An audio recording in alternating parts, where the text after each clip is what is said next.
Assalamu alaikum, hurmatly mekendештер, касиеттүү кыргыз элим. Баарыңыздардын бүгүнкү Арафа эртеңки айт майрамыңыздар менен. Hurmatly мекендештер, hurmatly бир туугандар. Бул көчө өзгөчө көчө чындыгында. Себеби көчө тегиз, жарыктандыруулар бар. Мына ушул көчөнүн башында, hurmatly мекендештерим, кече күнү биз Төкмө акын Идрис Айтбаев досубуз менен бир сонун ишти башталышын сиздер менен бөлүшкөнбүз. Ушул көчөнүн башында мынакей момундай болгон 6 сотик жер иштетилбей турган, көп жылдан бери турган. Кудайга шүгүрлөр болсун, ушул айылдын эли бардыгы бир колдон колдоп берип, өкмөткө тапшырманы берип, анан өкмөт буйрукту чыгарып берип, мына ушул жерге азыркы учурда кызыл документ бүткөрүлүп, ушул айылдагы эң муктаж болгон 5 баланын ата энесине сонун болгон үй салынат. Жакыныраак келебиз анда эмес, урматтуу достор. Урматтуу мекендештер, урматтуу бир туугандар, бул жерде биз кече күнү иштин башталышында, болбосо иштин башаатында сиздер менен эмне үчүн бөлүшпөгөнүбүздүн себебин бир кыскача айта кетсем, негизи кече деле бөлүшмөк эмеспиз, бирок пайдубалында аксакалдардын дубасын алып, анан ар бир иштерибизге шериктеш болуп, ар бир иштерибизди колдоп жүргөн эл уулу Төкмө акын Идрис Айтбаев досубуз мына ушул дагы медер сонун ишти баштапсын. Бир ишиң бүтпөй атып эле экинчи ишиң баштап атасың. Ошол иштериңе дагы барып бир шериктеш бололу, себепкер бололу, эл менен бөлүшөлү, жакшы сөздөрүбүз менен элге бир жок деген акыл насаатыбызды айталы деп келип, мына моминтеп кече котлова салынып, капсула салынып, иш башталып, балдардын жакшы аракети менен 4 күндө, 5 күндө мына моминтеп фундамент толугу менен бүтүп турат. Негизи бул фундаментти бүткөндө көргөзүшүң керек эле достор. Бул фундаментти толугу менен бүткөндө ишти көргөзүшүм керек эле. Себеби фундамент бүткөндөн кийин элге кайрылайын дегем. Ушул үй бүлөнүн үйлүү болушуна ушунчалык бир эле мен жеке өзүм эмес, биздин үй бүлөбүз менен ушунчалык кызыктар болгонбуз. Ушунчалык баягындай себепкер болуп калсак, көптөн көп күткөнбүз кыскасын айтканда. Ушул үй бүлөнүн үйлүү болушуна себепкер болуп калабы экенбиз деп көп аракет кылганбыз. Бул үй бүлөнү комплекске дагы Сузак районунун акими сунуштаган. Бирок ушундай себептер менен ал жерге алып бара алган эмеспиз. Кудайдын буйругу экен, мына ушул жерге башталып турат. Бардыгы Алла Тааланын буйругу менен. Анан ушул айылда жаштар, ушул айылдагы агалар, бир туугандар, достор бардыгы бир колдон ушул жоопкерчиликти медер өзүң алып, өзүң ушул иштин аягына чыгарсаң, биз дагы колдойт элек деп бардыгы мына ушул жумушту момундай айтканда ушул жоопкерчиликти бизге өткөрүп беришти. Негизи көп жылдан бери бул ишти ойлонуп жүргөнбүз. Буну бүгүн эле ойлонуп чыккан жокпуз. Достор, мекендештер, бизде ушундай принцип бар. Баягындай өзүмчүлдүктү бир аз токтотобуз, бир аз эмес, негизи эле токтотобуз. Ошон үчүн дагы өзүбүздүн айылдарыбызга көп жумуш жасай элекпиз. Кудайга шүгүр жасаганда жасап эле жүрөбүз, лично өзүбүздүн атыбыздан. Анан фондду аралаштыра элекпиз, бирок өзүбүздүн атыбыздан болгондо дагы мен кайсыл иште болбосун фонддун даражасын бийиктетүү үчүн даярмын. Мына ошонун негизинде бул үйдү дагы көп жылдан бери ойлонгонбуз, кантип үйлүү кылсак деп аракет кылганбыз. Бүгүн эле ойгонуп чыга калган жокпуз. Кыскасын айтканда жетилип пышып отуруп, мына ушул күнгө насип эткен экен, ушул күнгө буйруган экен. Мына ушул фундаментти, мына ушул пайдубалынын материал расходторун дагы ушул күнгө бизге насип эткен экен. Анан ушул акебизге убада бердим элем, Сыргабай аке, ушул үйүңүз башталып калса, пайдубалына, фундаментине жетерлик материалдын баардыгын биз үй бүлөбүз менен иншалла жардам беребиз деп. Анан эми бул нерсени айтыштын кереги жок эле, бирок айтып коюш керек. Ар бир жумушта отчет болуш керек. Фундаментти бүткөнгө чейин эч бир элге кайрылбай турайын дегем. Себеби элдин акчасы менен бүтүрдүң да деген ой болбосун дедим. Бул жерге эч кандай элдин тыйыны аралашкан жок. Бул жерде жеке өзүбүздүн каражатыбыз кетти. Мен азыр фундаментке кеткен расходту эмнеси болсо да айтып коеюн. Өзүбүздөн болсо деле айтып кое берейин. Баары бир эртеңки күндөргө отчет катары. 2 КАМАЗ шагал, 1 машина таш 8200 сомго түштү. 4 тонна 150 килограмм, жалпысынан 83 мешок цемент келди. 300 сомдон 24.900 сом болду. Мен бул жерде еще жол киресин жазып атырмын. Арматура 115 метр зымы менен 5000 сом болду. Инструмент майда чүйдө мондай иштин башталышына инструменттер 2 жолу алынды, 3500 сом болду. Жалпысынан фундаментке материал расход 41600 сом кетти достор. 41600 сом. Мен ойлогом бир 25-30 миңге чамалап бүтсө керек дедим элем, бирок там чоң эле экен. Жакыныраак берде келип көргөзсөңүз да болот. Бул жерде баягындай Русландын үйүнүн эле формасы. Бул жерде Русландын үйүн так эле ошондой. Бирок Русландын үйүнөн бир аз чоңураак болуп калды. Бир фундаменттин бийиктиги да бир аз чоң, анан узун туралары дагы. Ушундай эле мына сол жагында көргөзүп койсок, сол жагы зал болот. Тушундагы эки бөлмөсү кадимкидей эле баягындай спальня бөлмөлөрү. Эки бөлмөсү эне балага, анан кыздарына. Анан бул бөлмөнүн эң башында кийин бөлүнөт душ болот. Андан сырткары бул жакка да келип көрсөк, бул сразу ушул тамга кошуп, бул жака 6 метр навеске фундамент куюлуп койдум. Бул жака тандыр, отунгана, очоккана дегендейчи. Ушундай маселелерин дароо бүтүрдүк. Кыскасы ушулар менен баардыгы менен бүтүп атат. Анан бул жагында ушул камеранын аркасында да жакшы огородко ылайыктуу жер бар, Кудайга шүгүр. Мына ушундай достор, мекендештер, мына ушунун аркасында көрүп атасыздар, кеңири жер бар, жетиштүү. Огород кылса да болот, башка кылса да болот. Кыскасы жакшылап. Анан эшигинин алды могул жер деген 8 метр калды. Бул жер эшигинин алды кенен болот. Баардыгы батат. Эми достор, мен анан ошол кече күнү жардамды бергенин көрдүңүздөр. Балким көрбөй калгандарга мен дагы айта кетейин. Буга чейин 76-жылкы балдар 10 000 сом акчасын берген. 88-дер менен 91-лердики деп кече 36.500 сом колубузга карматты.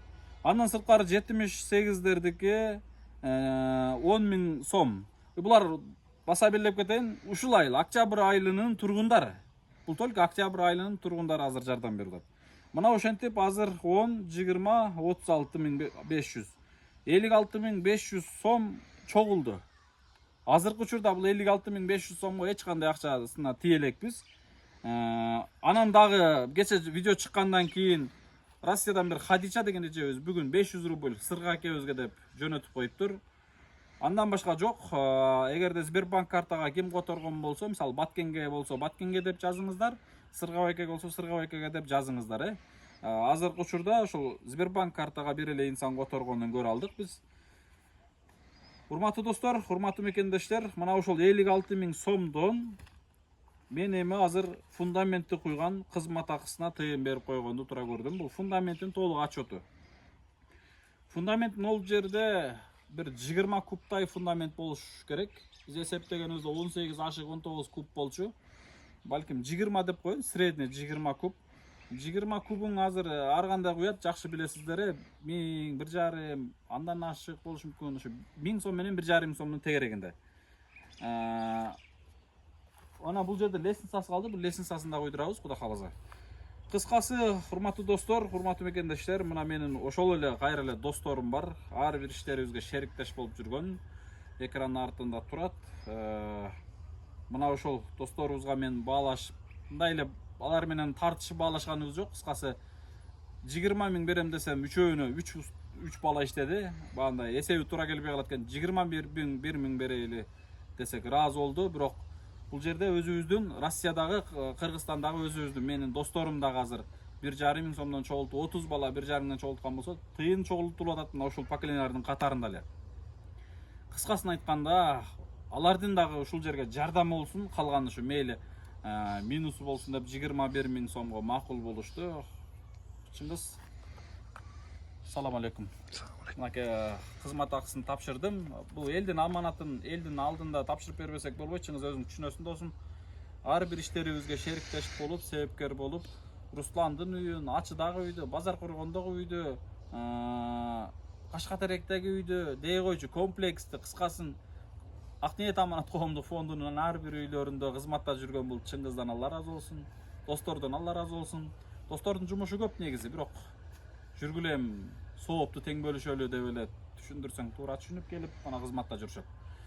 Мына ушундай достор, мекендештер, сонун бардыгы. Бул күндү балким кээ бири күтпөсө керек эле, балким кээ бири таң калып атса керек, балким кээ бири сын пикир айта аларга даяр болуп турса керек.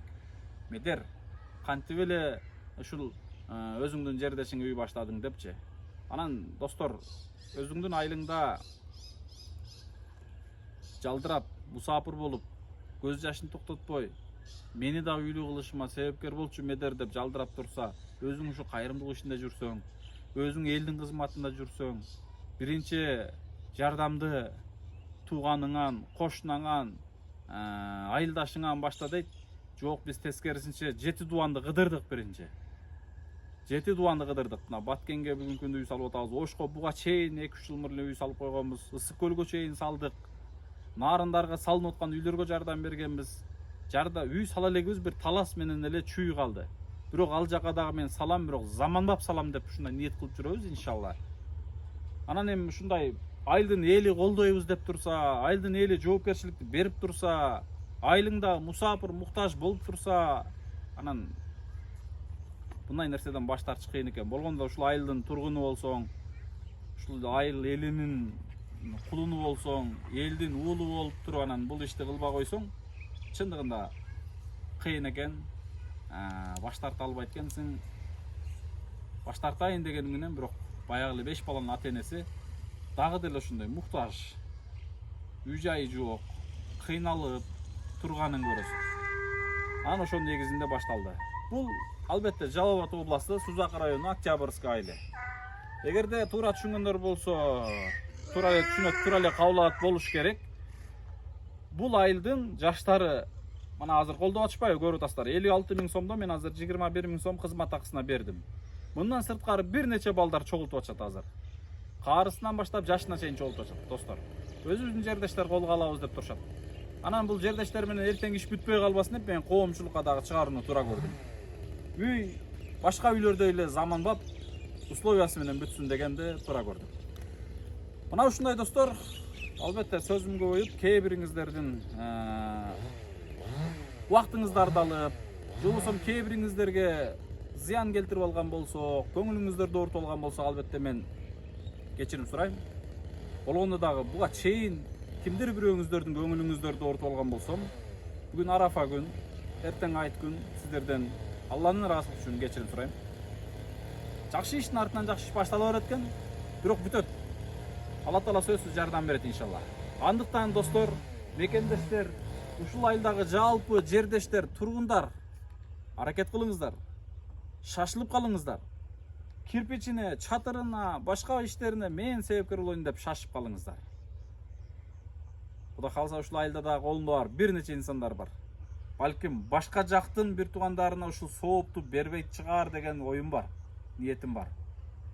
Башка инсандарга ушул соопту бербесек керек деген ушундай ой бар. Келиңиздер, колго алайлы, аракет кылайлы иншалла. Андан сырткардагы коомчулуктагы көрүүчүлөр жардам берем деген болсо, экран алдында эл сом Сбербанк карталары турат. Мына ошол жактан жардам берсеңиздер болот.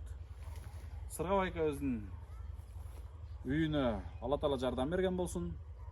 Быйыл ушул үй бүтүп кетип, 5 баласы менен жанагы үстү ачык бирөөнүн бир жүрөктү сыздата турган бирөөнүн үйүндө эмес, быйыл өз үйүнө ээ болуп, өз үйүнө өзү ээ болуп, мына ушул жерде сонун жашаганды насип эткен болсун иншалла. Мына ушундай достор. Мен калганын көргөзүп берейинчи. Видео узак болуп кетсе, кечирим сурайм алдын ала. Бул жагында мынакей навеси болот, могул жерге кудугу болот достор. Кудукту ушу берек кылабыз деп, бурчтан мынакей душ болот атпайбы, душтун септиктери сууларына турба чыгарып койдук. Эшигин алды варата болот, столпа бул жака жылдырабыз, рес жылдырып берем деген. Нар жакта деле жашоочулар турат, көрүп атасыздар. Бардыгы сонун, кыскасы маселе жок, бардыгы жакшы.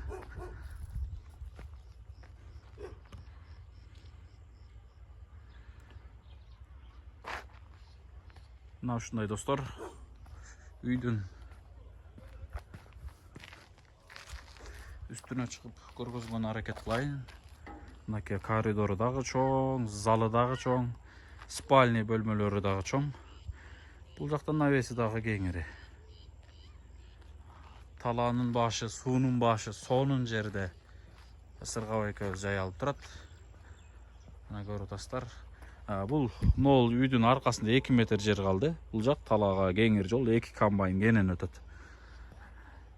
Нол комнаталар 3,5 3,5 болуш керек. Же 3,5 4 ушундай. Бул деген почти 6га 3,5. Чоң комната, зал комнатасы. Мына ушундай. Бул жакта кадимки эле жителдер бар. Талаанын эгиндери элдин баары дыйканчылык менен, эгин менен, талаада суу кеңири. Албетте айылда сонун жашоо чындыгында. Мына ушундай. Көчөдө жарыктар уже жана баштаса керек. Мына ушундай достор, мекендештер, бир туугандар, Аллах разы болсун баарыңыздардан. Келиңиздер, шериктеш болуңуздар, себепкер болуңуздар, жардамга биргеликте кол сунуп, ушул үйдү баардыгыбыз биргеликте бүтүрүп Сыргабай экөөбүздүн үйлүү болушуна себепкер болуп калайлы иншалла. Рахмат барыңыздарга. Тынч болуңуздар. Баарыңыздардын дагы бир жолу эртеңки айт майрамыңыздар менен айт күнкүгө баардыгыбыз ниет кылалы, курбандык чалалы, мүмкүнчүлүгү барлар. Мына ушундай достор. Тынччылыкта, аманчылыктарда көрүшкөнчө. Ассаламу алейкум.